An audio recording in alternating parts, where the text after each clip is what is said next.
Zdravím, došla nová baterka. Originál dielovka na BMW 1150 GS. Uvidíme, čo to je.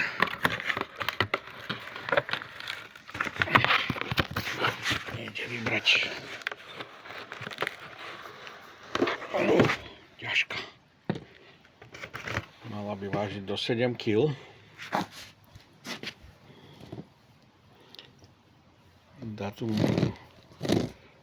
nevidím tam, možno tak, kde bude.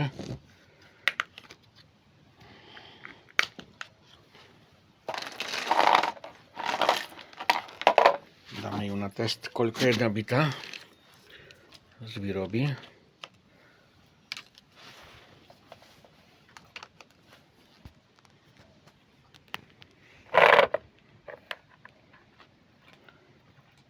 (13,4 V). Dobre, to bola nabíjačka automatická, ukázalo full.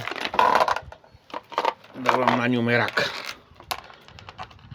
U nás stojí viacej, je to z nemenovaného obchodu z AliExpressu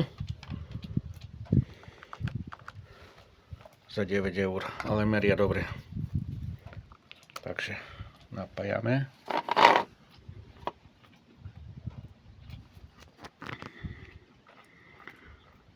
Battery test.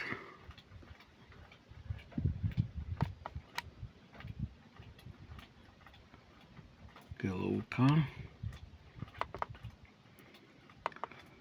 250 A, to už ja som nastavil. Test.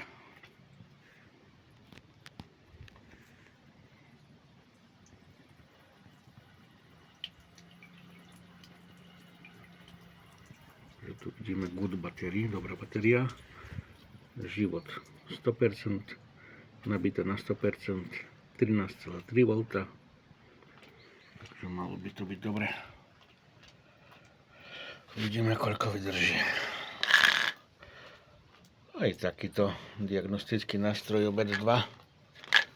Tiež z AliExpressu, 11 €.